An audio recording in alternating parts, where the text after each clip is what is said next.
Hi, I'm Femi OK, and you're in the stream. Today, the oil economy isn't in very good shape. Let's take a look at the price of Brent crude. Starting in 2008 at peak, there, 145, come crashing down to right about now. We're at $34 a barrel. So what does that mean to us? Well, we're going to ask you to ask questions to our panel of oil experts, and we're going to do that via Malika Bilal, our digital producer. I know you've got a lot. Yeah, they're already coming in. We're compiling them all, going to get to as many as possible.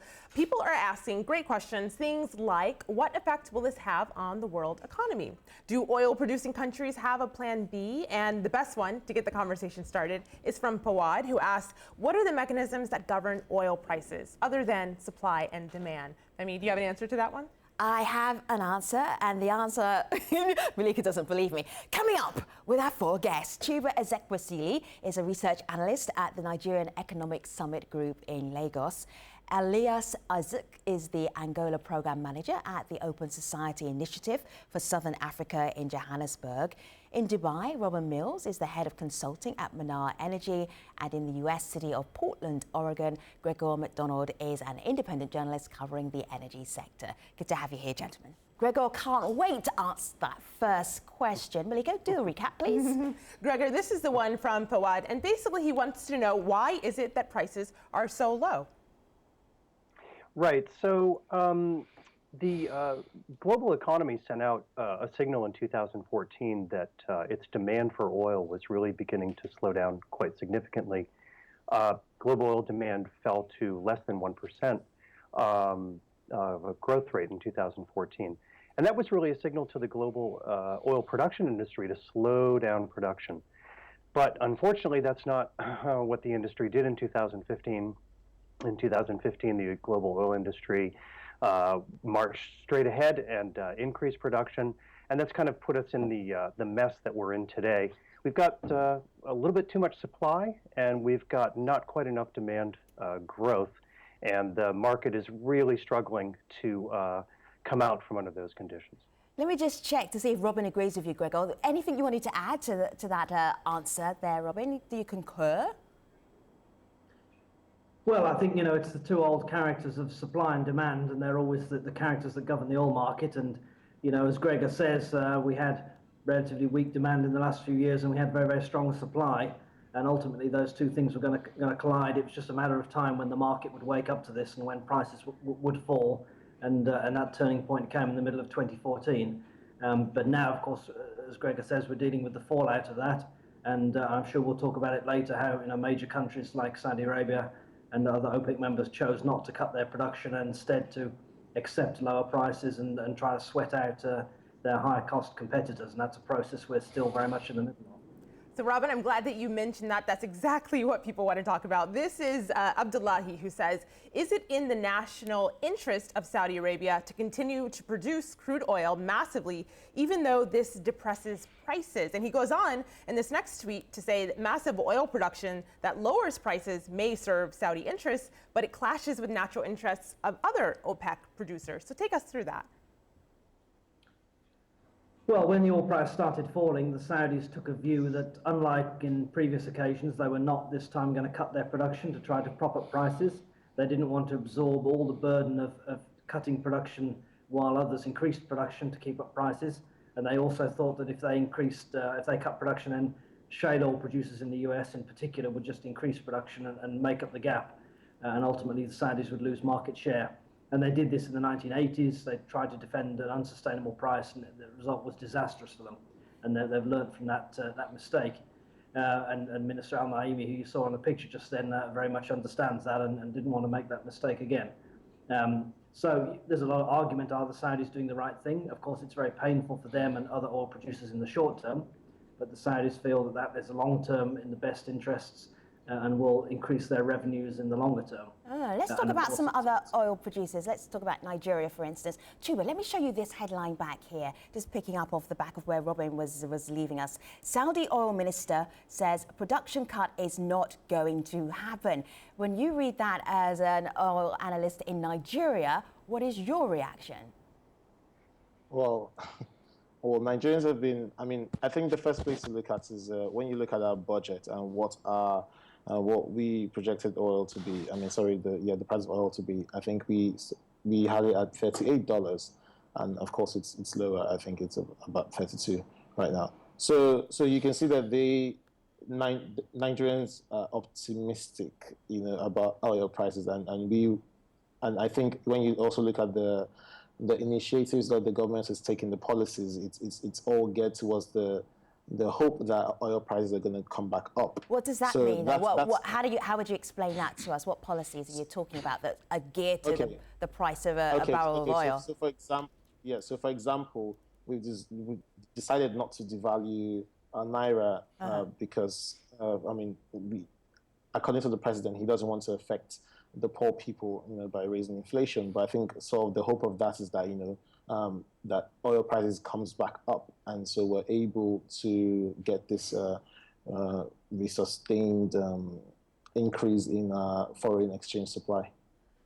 So basically, Nigeria is just hoping that the price will go up. That's that short answer to what you're saying. Is like, yes. we're just hoping the price is going to go up. All right. Yes. Meanwhile, so I'm just translating into civilian speak here.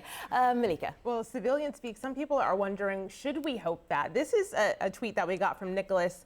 And Gregor, I'll give this to you because earlier Robin mentioned this being painful for some countries. So Nicholas says, why are we being told that low oil prices are bad, environmental concerns notwithstanding? Yeah, okay, so in the short term, the decline in oil prices has been so rapid that it really does affect aspects of the global economy. I mean, if you figure in a market where oil's $100 a barrel and the world is consuming about 80 million barrels a day, that's roughly $8 billion of capital that's flowing through the world economy, and you annualize that out to a year. It's about $300 billion that's coursing through the global economy. It's going through stock markets and other capital markets and so forth. So if you take the price of oil down by 2/3, you've reduced, that gusher of capital that's moving through the economy. However, in the longer term, however, we not only have cheap oil that's coursing through the world economy, we also have cheap natural gas through LNG, and we still got cheap coal prices, and of course wind and solar are also continuing to enjoy cost decline. So, by 2017, a lot of these cheap oil prices are probably going to feed through to better global growth. See, what I don't understand is when prices go up because the price of oil has gone up, when oil goes down, why don't prices also go down? For instance, flights, plane tickets. Gregor. Right, I could handle that question. Yeah. So, airlines probably lower their airfares prices more slowly than the price of oil goes down. Not to be too cynical about that, airlines have to be careful about bringing their prices down too quickly because the oil market has a well-historied tendency to put prices right back up again after they've lowered them. So prices follow... Yeah, or 3 or 4 times a day. Consumer prices tend to follow the oil price with a lag, would be the best way to put that. Yeah, Chuba, you were nodding there. Anything more to add?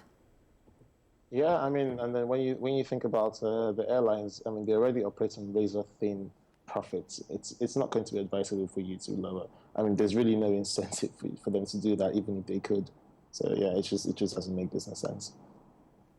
We are hearing, Elias, from several people around the world on how this has actually affected them personally. And so I want to share 2 tweets, different experiences. This is one person who says it's had a huge effect on us here in Nigeria. The prices of goods and food items have drastically gone up, causing hardships. Another person says, for him, this is Mustafa, he says prices on menus in the eateries where he goes to school have risen by at least 50% on our university campus. So these are 2 experiences. For you, what do you see happening in Angola?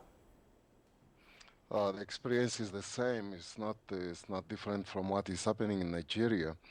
Currently, the Angolan government has less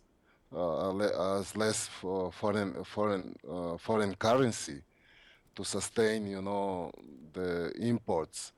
Currently, the Angolan government, does not have enough money to pay the public service, and Angola depends heavily on imports of food, and everything has gone up. The price of rice in Angola, a kilo of rice now costs almost $3 to $4.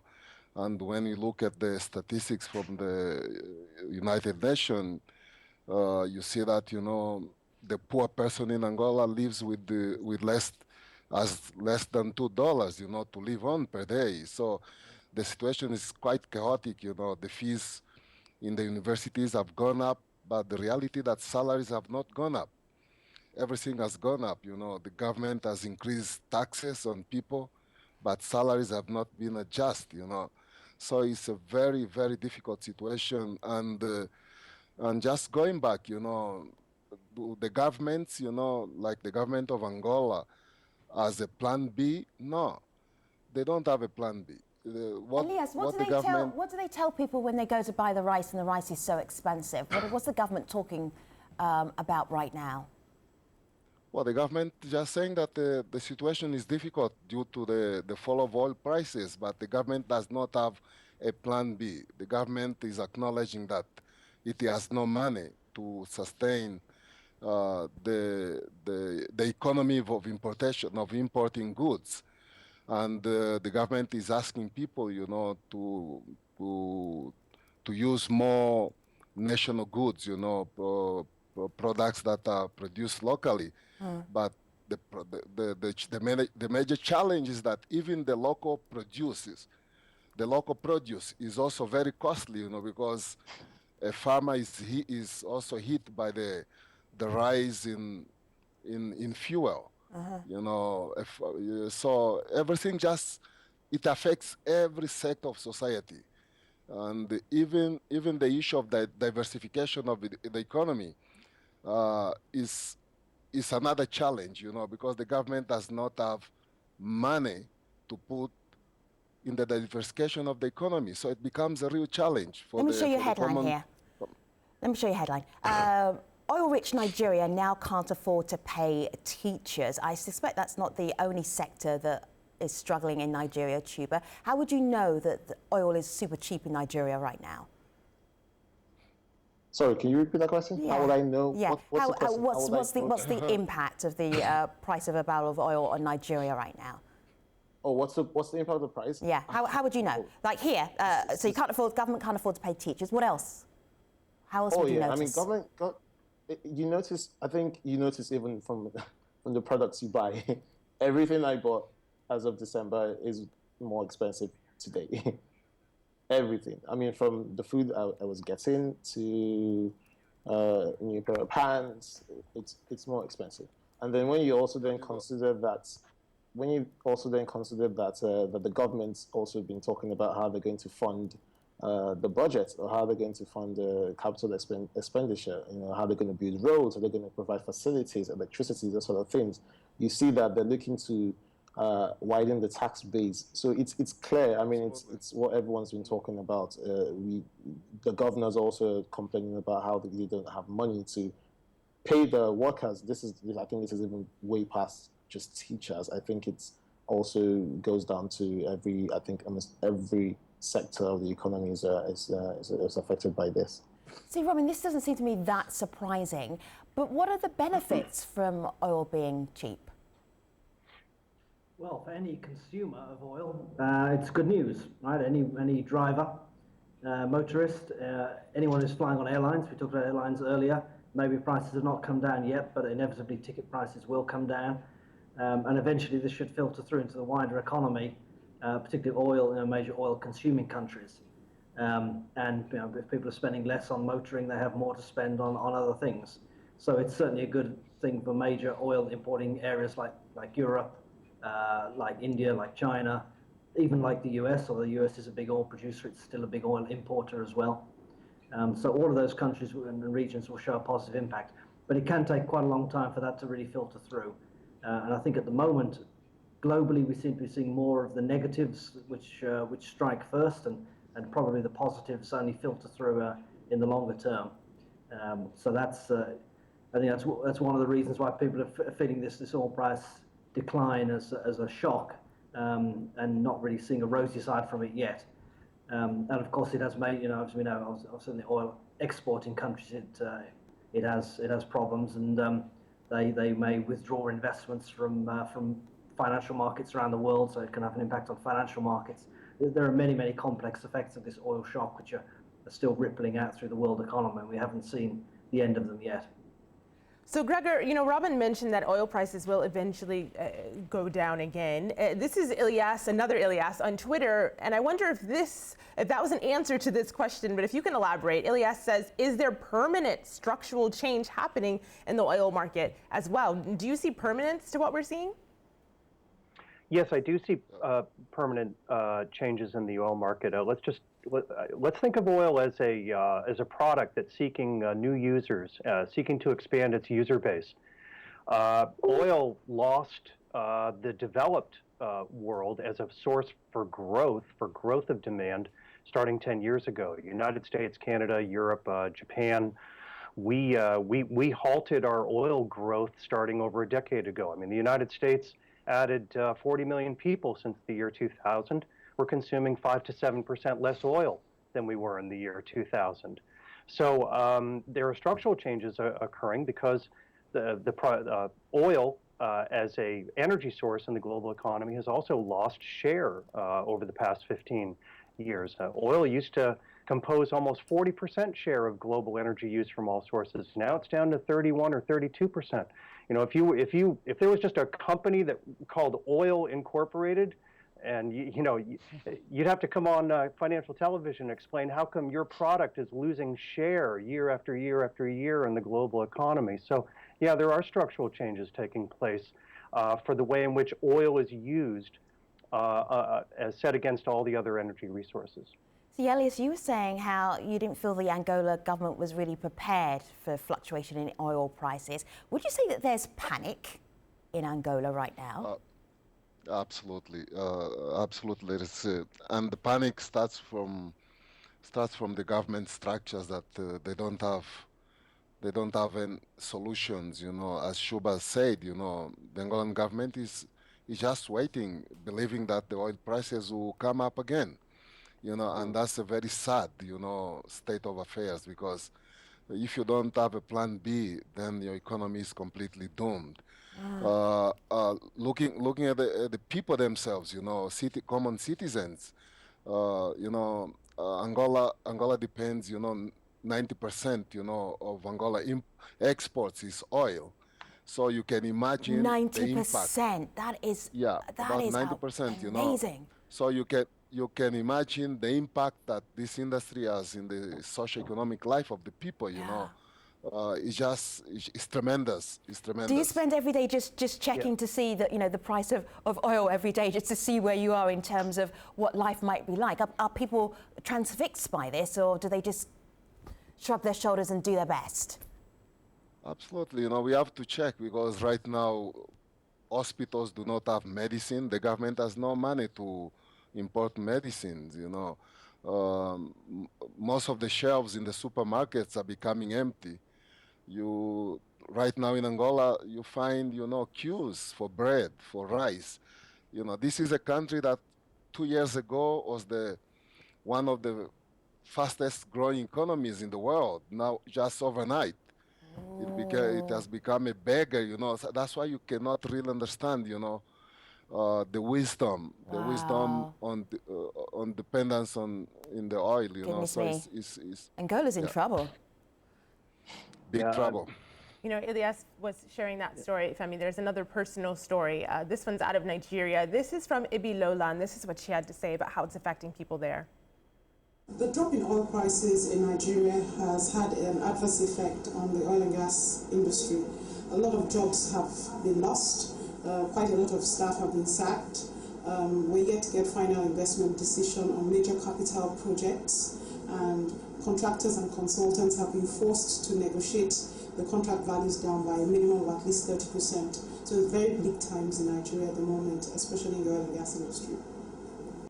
So Chuba, I saw you nodding there. She says it's very bleak times for Nigerians, but online people are saying, well, this actually could be a positive thing. This is a tweet we got from Binaibi, who says, I support, and there's a hashtag that people online are using. It's buy Naija to grow the Naira, so as to strengthen the Naira and the economy. You're laughing, so you don't sound like you're convinced, but I want to show our audience a couple of examples.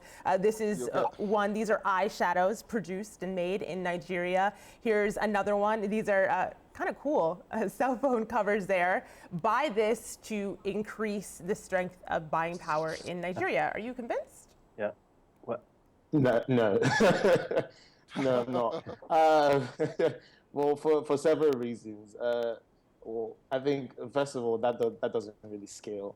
Sorry, scale is a techie word. That doesn't really. Okay, so the market, right? The Nigerian market itself, it really isn't that. I mean, the market that can afford to buy most of those things, it's actually small. That's the truth. It's not large. Second of all, the majority of where our foreign exchange imports come from, they're not those goods. I mean, most of it is from oil. I mean, it's from petroleum. I mean, So we are what should, importing. Nigerians who are going to buy local, you're scoffing at that. What should Nigerians be doing? I'm not scoffing at that. I'm just saying it's that not going to work. What will work? We need to look in. We need to see. And this, I wrote an article on this. Right, we have to change this from just buy buy Niger to grow the Naira to export. We need to start looking at how we can export. That I think gets to the structural issues that we're facing. I think it's disingenuous to move the responsibility, right, to the people rather than the government actually ensuring that input costs are lowered. If you can't lower input costs, right, producers can't. The reason why producers can't work in Nigeria, right, is because input costs are high. There's these terrible roads. Yeah. Lack of electricity, water supply. All right, that's a whole new show. I think people are very well aware of that. It's a difficult environment to set up production in. Gregor, I can see you wanting to jump in there. What do you want to add? Yeah, I really understand what Chuba is saying about how new products coming from the economy would take some time to scale up. But the thinking is really correct there. The dramatic fall in the price of oil has exposed those countries which over time have become overly dependent on oil. It's not just countries in Africa. It's even developed countries like Canada and Norway. Norway runs a social safety net off of historical oil revenues. Canada has become, over the past decade, way too over-dependent on oil revenues. These countries have to start thinking about how to more greatly diversify their economy. It's not going to happen overnight, but the thinking is correct. The thinking is right. That natural impulse that this person has to want to produce who's done it the best? different I mean, products. who's ahead of the rest? What region or country is best adapted to either people not using oil as much or oil being so cheap? Who would you name there as saying, look, that's a good template to follow? I think that the decline has been recent enough that it's going to take a while for the pivot to occur. The United States is not the best example because we're such a big diversified economy. But I am curious to see what a country like Norway does. I think Norway is going to have to make some fast, more rapid changes there to think about how they're going to get future revenues in a world of lower oil prices. Malika, what do we have? Well, we heard talk of Plan B a little bit earlier. Here's a suggestion from Jihan. She's in Morocco. She says, I live in Morocco, and there we're focusing on energy, renewable ones, also new technologies. She gave one example. Morocco has just launched a concentrated solar power project that will provide 42% of electricity needs. It's not often that I check oil prices, but Robin, help me out here. I'm just looking at the price of Brent crude right now, $34 a barrel. If you had to stick your neck out, would you say it would be going lower or higher? Or are we about where we are right now and we're going to stay with that? In a sentence. Yeah, but I think it could go lower in the short term. Yeah. I think by the end of the year we'll be higher, but probably not a lot higher. Gentlemen, thank you so much for being our panel of oil experts and answering our questions. We really appreciate your time. Chuba, Elias, Robin and Gregor. Thanks for watching, everybody. Take care.